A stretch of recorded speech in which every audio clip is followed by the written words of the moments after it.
السلام علیکم ورحمۃ اللہ وبرکاتہ۔ معزز خواتین و حضرات، مدکر پروگرام کے تحت جاری دورہ کے تیسرے دن میں ہم آپ سب کو خوش آمدید کہتے ہیں۔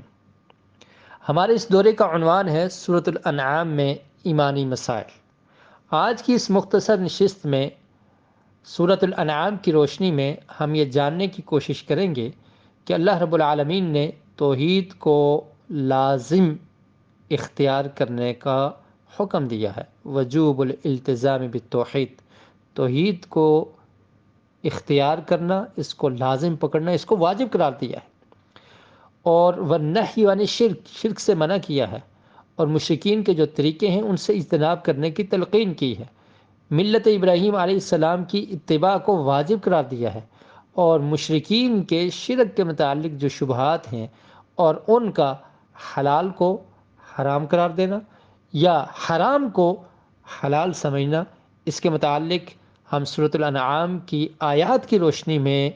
اس مختصر نشست میں گفتگو کی کوشش کریں گے۔ سورۃ الانعام کی آیت نمبر 71، اس میں اللہ رب العالمین نے ارشاد فرمایا: قل اندعو من دون اللہ ما لا ينفعنا ولا يضرنا ونرد على أعقابنا بعد إذ هدانا الله كالذي استهوته الشياطين في الأرض حيران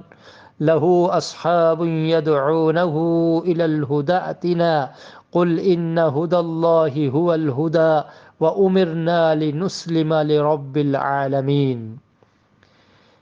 اے رسول صلی اللہ علیہ وسلم، ان مشرکوں سے کہہ دیں کیا ہم اللہ کو چھوڑ کر ان بتوں کی عبادت کریں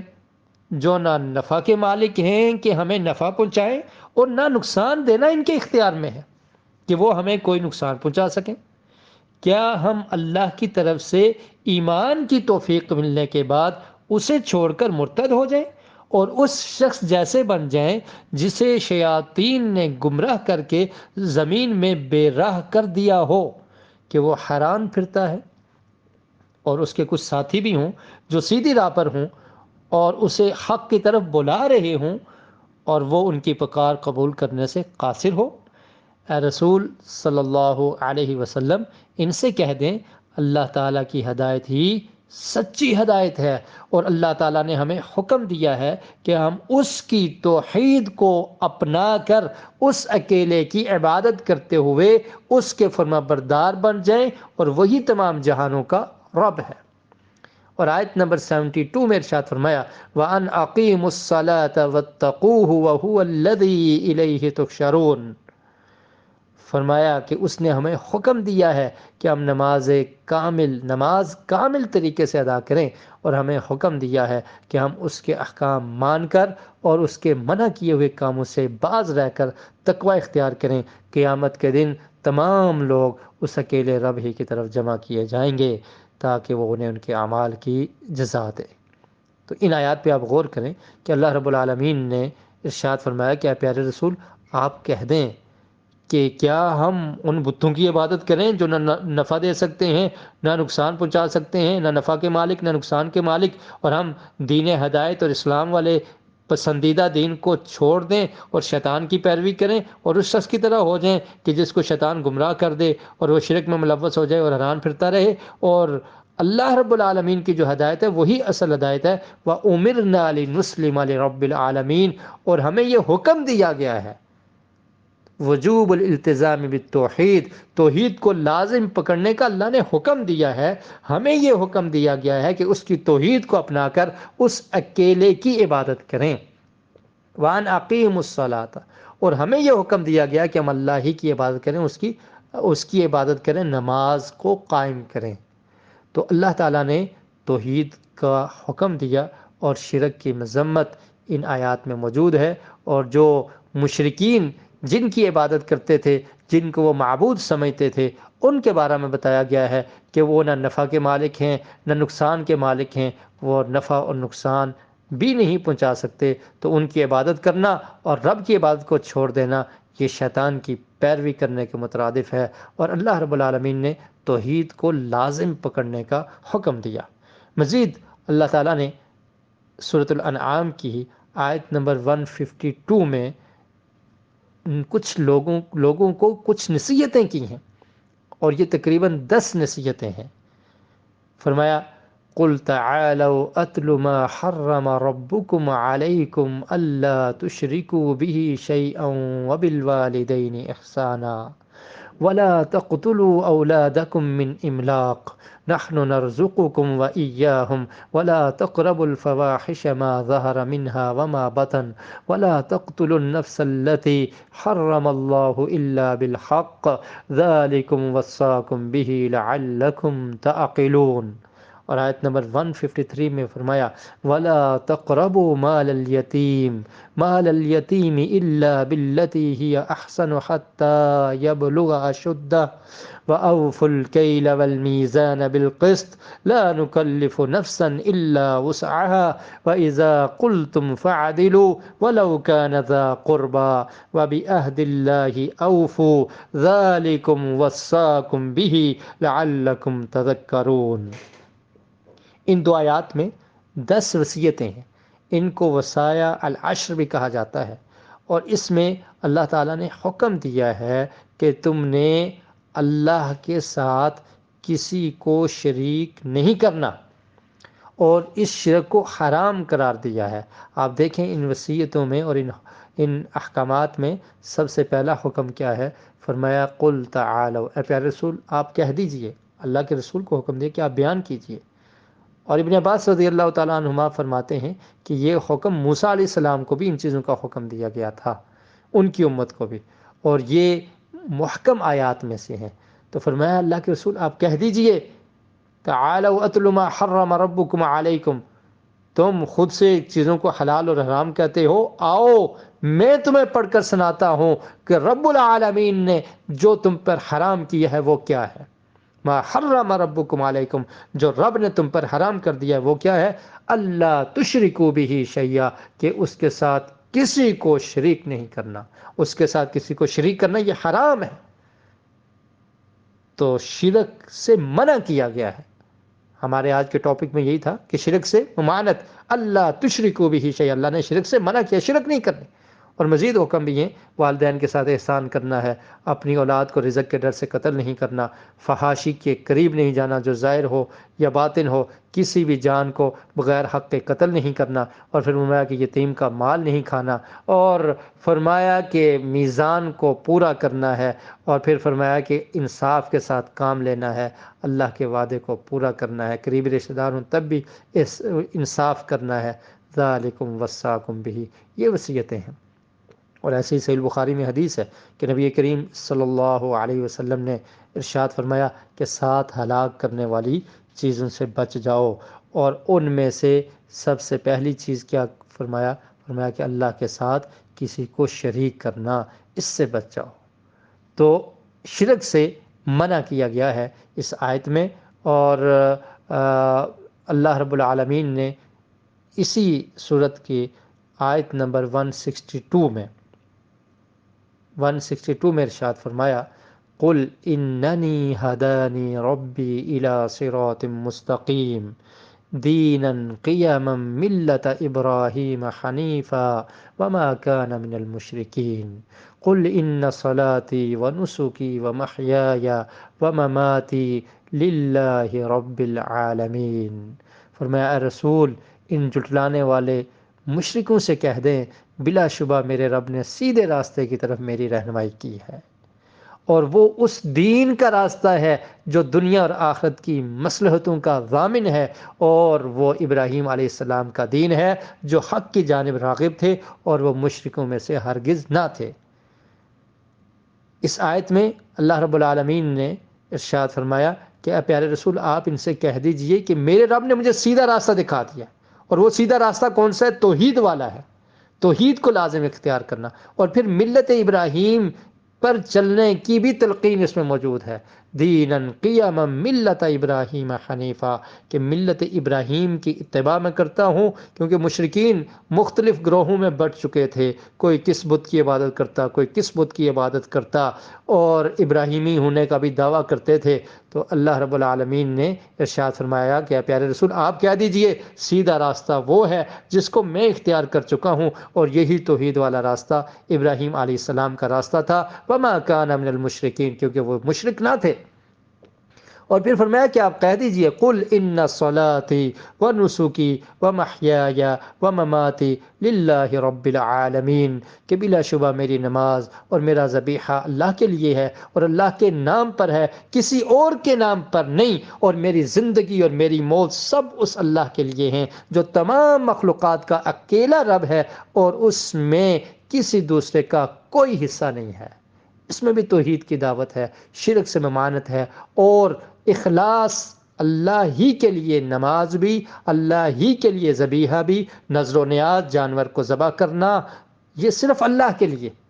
اور عبادت بھی اللہ کے لیے، زندگی بھی اللہ کے لیے، موت بھی اللہ کے لیے، للہ اللہ ہی کے لیے خاص ہے جو تمام جہانوں کا رب ہے۔ اس میں بھی توحید کو اپنانے کا حکم ہے۔ کل کہہ کر نبی کریم صلی اللہ علیہ وسلم کو کہہ دیا کہ آپ ان مشرکین کو یہ دعوت دے دیجئے، یہ بتا دیجئے کہ عبادت بھی اللہ کی ہوگی، نذر و نیاز بھی اللہ کی ہوگی، زندگی اور موت یہ سب اللہ کے اختیار میں ہے۔ اور پھر اس سے اگلی آیت میں فرمایا لا شریک لہ، اس کا کوئی شریک نہیں ہے، وَبِذَلِكَ أُمِرْتُ، اور اسی کا مجھے حکم دیا گیا ہے۔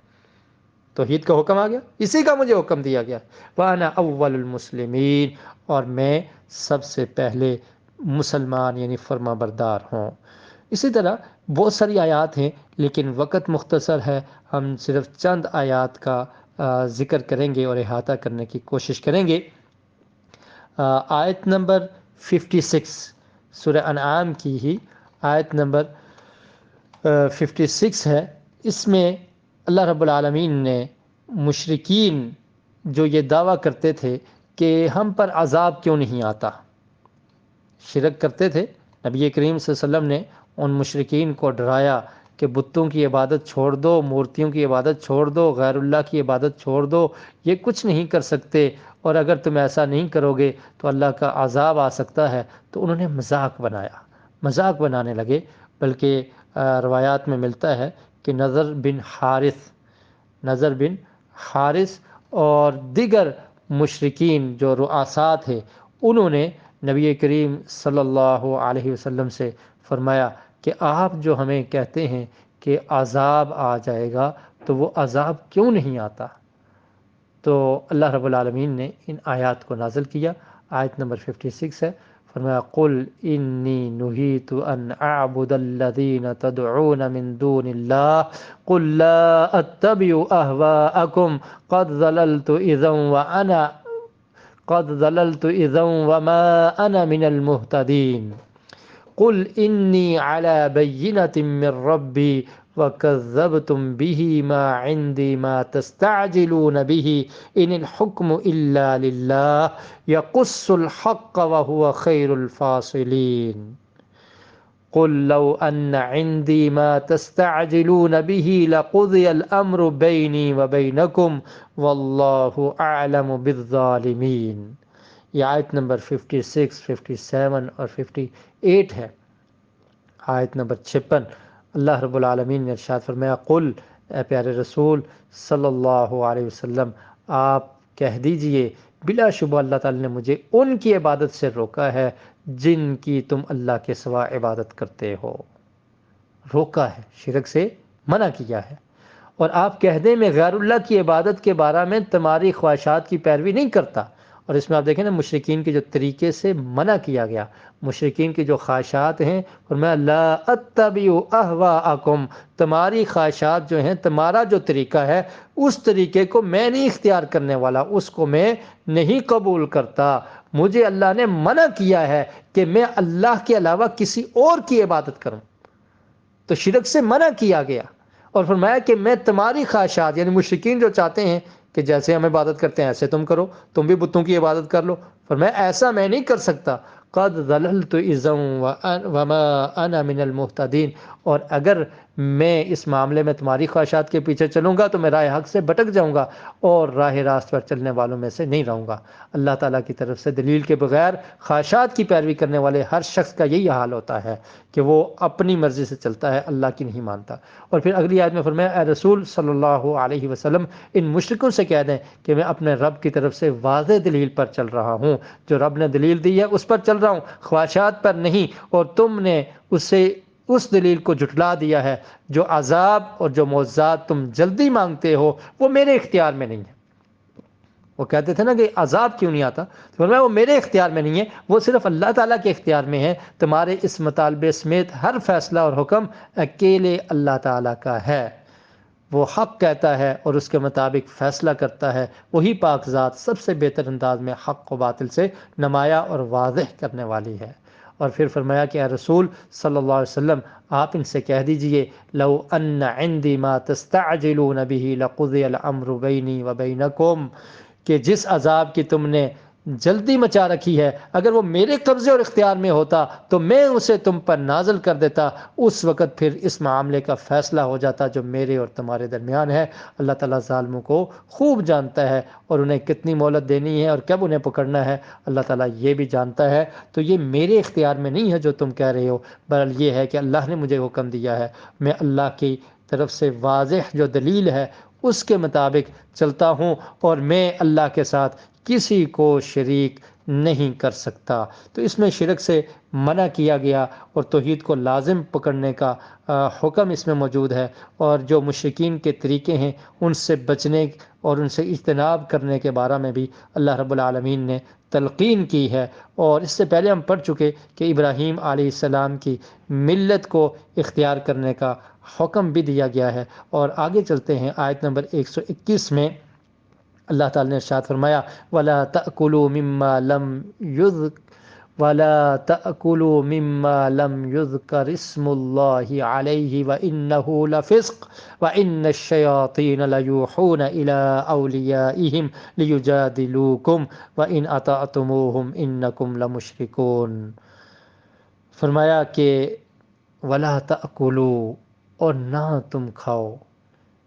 اے مسلمانوں جس پر اللہ کا نام نہ لیا گیا ہو وہ نہ کھاؤ، خواہ غیر اللہ کا نام لیا گیا ہو یا نہ لیا گیا ہو، بلا شبہ اس کا کھانا اللہ کی اطاعت سے نکلنا ہے اور اس کی نافرمانی میں پڑنا ہے۔ بلا شبہ شیاطین اپنے دوستوں کو وسوسوں کے ذریعے سے شبہ ڈالتے ہیں تاکہ وہ مردار کھانے کے بارے میں تم سے بحث مباحثہ کریں۔ اے مسلمانوں اگر تم نے ان کے شبہات میں آ کر ان کی بات مان لی اور مردار کھانے کو جائز سمجھ لیا تو تم بھی ان کی طرح مشرک ہو جاؤ گے۔ تو ان کے جو شبہات تھے ان میں سے ایک شبہ یہ بھی تھا، وہ کہتے تھے مشرکین نبی کریم صلی اللہ علیہ وسلم سے پوچھتے کہ جس چیز کو تم خود مارتے ہو یعنی ذبح کرتے ہو، یا شکاری جانور کتا وغیرہ بھیج کر تم اس کا شکار کرتے ہو تو وہ حلال ہے، اور جس کو اللہ تعالیٰ کے حکم سے جو بکری جو جانور خود ہی مر جائے تو اس کو تم حرام قرار دیتے ہو، ایسا کیوں ہے؟ یعنی جس کو اللہ مارے وہ کیا ہے؟ حرام ہے، اور جس کو تم مارو تم ذبح کرو تو وہ حلال ہے۔ اس طرح کا شبہ پیش کرتے تھے۔ تو اللہ رب العالمین نے یہ آیت نازل کر دی کہ جس پر اللہ کا نام لیا جائے گا جو تم ذبح کرو گے وہ حلال ہے۔ یہ ان کا شبہ ہے، ان کے شبہات کی پیروی نہیں کرنی، اور ان کا رد کر دیا اللہ نے کہ اللہ تعالیٰ کا نام لے کر جس کو ذبح کیا جائے گا وہی حلال ہے، اگر خود سے کوئی جانور مر جاتا ہے تو وہ حلال نہیں ہوتا۔ تو یہ ان کے جو مشرکین کے شبہات تھے، اور خاص کر کے اپنی مرضی سے یہ چیزوں کو حلال کر لیتے اور اپنی مرضی سے حرام کر دیتے، اور یہ سمجھتے تھے کہ مردار بھی کھا لیا جا سکتا ہے۔ تو اللہ رب العالمین نے اس کی تردید کی ہے کہ جس کو ذبح کریں گے اللہ کا نام لے کر وہی کھایا جائے گا، جو مردار ہے وہ حرام ہے، وہ حلال نہیں ہو سکتا۔ تو مشرکین اپنی مرضی سے چونکہ ایسا کرتے تھے تو اللہ تعالیٰ نے اس کی تردید کی۔ اور اس کے بعد آیات ہیں، آیت نمبر 148 اور 149 اور 150۔ ان آیات میں اختصار کے ساتھ میں ذکر کر دیتا ہوں۔ اللہ رب العالمین نے ارشاد فرمایا سیقول الذین اشرکوا لو شاء اللہ ما اشرکنا ولا آباؤنا ولا حرمنا من شیء كذلك كذب الذین من قبلهم حتى ذاقوا بأسنا قل هل عندكم من علم فتخرجوه لنا ان تتبعون الا الظن وان انتم الا تخرصون۔ تو یہ اپنے ظن کی پیروی اور اپنے گمان کی پیروی کرتے تھے اور شرک کرتے تھے، اور پھر کہتے کہ اگر اللہ تعالیٰ نہ چاہتا تو ہم بھی شرک نہ کرتے، ہمارے آباء و اجداد بھی نہ کرتے،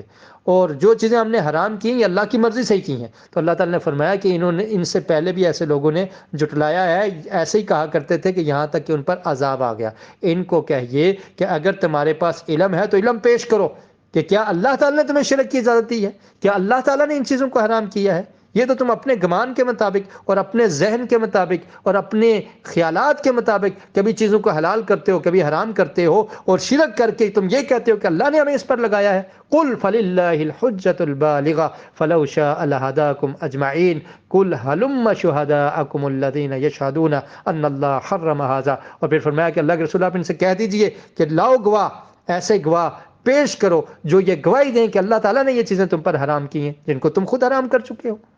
حلال چیزوں کو خود حرام کرتے ہو۔ اور پھر فرمایا کہ اگر یہ گواہ پیش بھی کر دیں آپ نے ان کی تصدیق نہیں کرنی، وَلَا تَتَّبِعْ أَهْوَاءَ الَّذِينَ كَذَّبُوا بِآيَاتِنَا، کہ یہ وہ لوگ ہیں جنہوں نے ہماری آیات کو جھٹلایا ہے اور یہ ایمان لانے والے نہیں ہیں، اور یہ آخرت پر بھی ایمان لانے والے نہیں ہیں۔ وَهُمْ بِرَبِّهِمْ يَعْدِلُونَ، یہ اللہ کے ساتھ شرک کرنے والے لوگ ہیں۔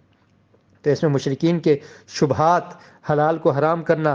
حرام کو حلال کرنا، اور شرک کرنے پر یہ کہنا کہ اللہ تعالیٰ نے ہمیں شرک کا حکم دیا ہے کہ اللہ نے ان چیزوں کو حرام کیا ہے، اس کی اللہ نے تردید کی ہے کہ یہ جھوٹے لوگ ہیں، یہ آیات کو جھٹلانے والے لوگ ہیں، اور اس طرح ان کے جتنے شبہات ہیں ان کی تردید بھی موجود ہے۔ اور ملت ابراہیم علیہ السلام کی پیروی کرنے کے متعلق آپ نے آیات سنی، شرک کی ممانعت کے بارے میں سنی، اور مشرکین کے طریقے پر نہ چلنے کے بارے میں اللہ تعالیٰ نے ارشاد فرمایا وہ بھی آپ نے سنا، اور توحید کو لازم اختیار کرنے کے بارے میں بھی ہم پڑھ چکے ہیں۔ اللہ رب العالمین سے دعا ہے کہ اللہ تعالیٰ ہمیں پڑھ کر، سیکھ کر عمل کی توفیق نصیب فرمائے۔